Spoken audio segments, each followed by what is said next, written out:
Les trésors cachés de Léa. Une girafe en quête d'aventure en Amérique du Sud. Il était une fois une girafe nommée Léa qui avait grandi dans la savane africaine. Elle était curieuse et aventurière de nature et rêvait de découvrir le monde au-delà de sa terre natale. Un jour, Léa décida de se lancer dans une grande aventure, parcourant l'Amérique du Sud à la recherche de trésors culturels. Le premier arrêt de Léa l'amena sur l'île de Pâques. Elle était fascinée par les immenses statues de pierre appelées moaïs, qui semblaient veiller sur l'île depuis des siècles. Léa se demanda quel mystère se cachait derrière ces géants de pierre et elle décida de fouiller les alentours pour trouver des indices. Après son aventure sur l'île de Pâques, Léa se dirigea vers les sommets des Andes péruviennes. Elle était émerveillée par la beauté majestueuse des montagnes et elle escalada avec agilité pour atteindre de nouveaux sommets. Là-haut, elle découvrit les ruines de Machu Picchu, ancienne cité inca perdue dans les hauteurs. Elle se promena durant des heures, émerveillée par l'ingéniosité des bâtisseurs incas. Le Pérou avait tant à offrir à Léa. Elle visita le lac Titicaca, le plus haut lac navigable du monde. Elle rencontra des pêcheurs locaux qui lui racontèrent des légendes ancestrales sur les esprits du lac. Léa décida alors de passer du temps sur la rive du lac à contempler la beauté paisible des eaux scintillantes. Le prochain pays sur la liste de Léa était l'Argentine. Elle se rendit dans la vibrante capitale, Buenos Aires.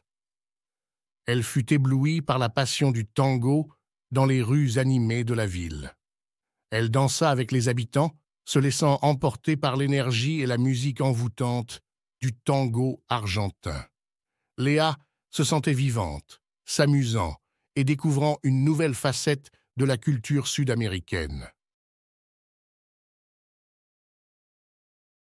Après son aventure dans les grandes villes animées, Léa avait besoin d'une pause. Elle se dirigea vers Ushuaia, en terre de feu, où la nature était apaisante et ressourçante. Elle se promena dans les forêts luxuriantes et découvrit des animaux uniques comme les manchots et les loutres de mer. Léa se sentait en paix dans cet environnement naturel préservé. Le dernier pays que Léa visita était le Brésil. Elle se laissa emporter par la passion rythmique de la samba à Rio de Janeiro. Elle se joignit à des groupes de danseurs de samba et se déhancha au son des tambours. Léa se sentait vivre pleinement, se laissant porter par l'énergie contagieuse de la danse brésilienne. Après avoir exploré ces différents pays d'Amérique du Sud, Léa se rendit compte de la richesse culturelle et naturelle de cette région du monde. Elle décida de rentrer chez elle en Afrique, mais elle emporta avec elle des souvenirs inoubliables et une perspective élargie sur le monde.